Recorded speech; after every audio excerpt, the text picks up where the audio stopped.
In January of 1980, John Lennon and Yoko Ono made a bold and unexpected decision.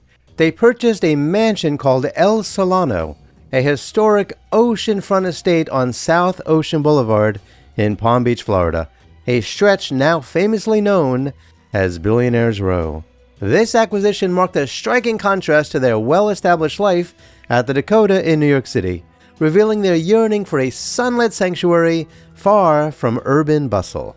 The purchase of El Solano, a Mediterranean revival masterpiece, was more than a real estate transaction. It was a glimpse into John Lennon's final year and Yoko Ono's enduring stewardship after his tragic death. In this show, I'm going to delve into the details of John Lennon's connection to Palm Beach in 1980, the cost, history, and architecture of El Solano, and what Yoko Ono did with the property following John Lennon's passing, weaving a narrative of ambition, loss, and legacy. So, let's begin our journey.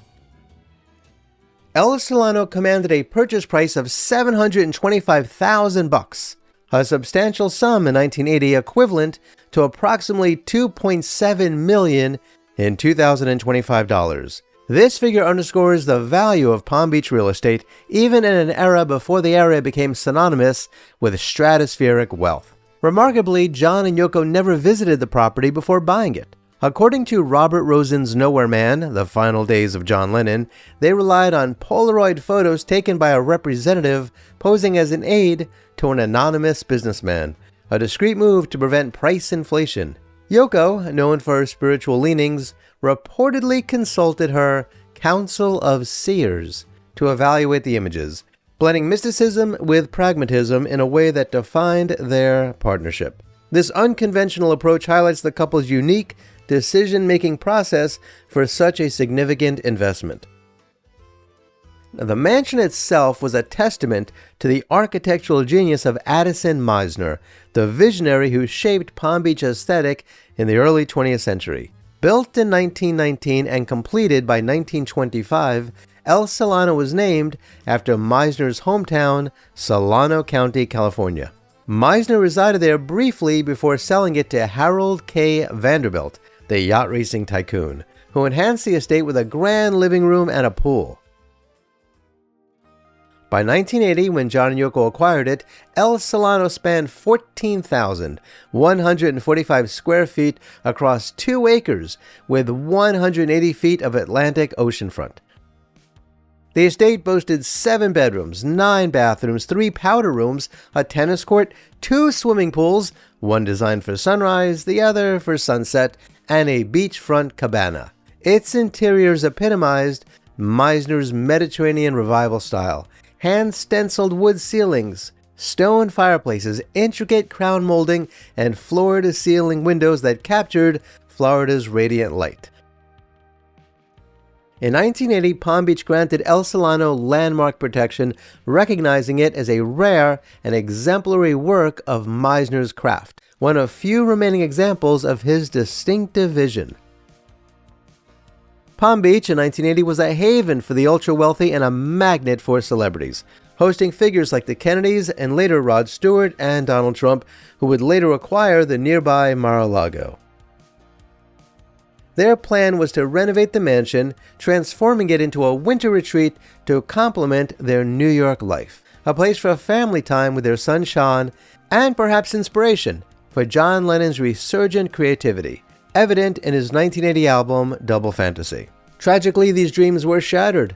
On December 8th of 1980, just 11 months after purchasing El Solano, John Lennon was shot and killed outside the Dakota at the age of 40. His death stunned the world, leaving Yoko Ono to navigate profound grief and the remnants of their shared vision. El Solano, intended as a haven for new memories, became an emotional symbol of unfulfilled potential. Yoko, however, did not immediately abandon the property. Demonstrating remarkable resilience, she returned to Palm Beach and oversaw the renovations she and John had envisioned. She modernized the plumbing and electrical systems while preserving Mizner's architectural details, ensuring the estate remained a gem.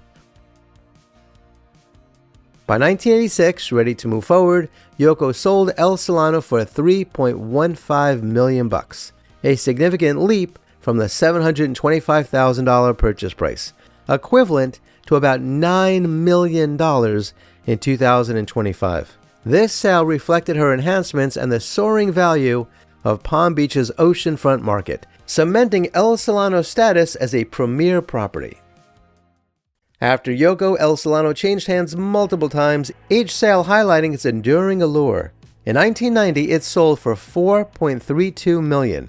In 2016, John and Cindy Seitz, a former Bear Stearns executive, and his wife bought it for $23 million.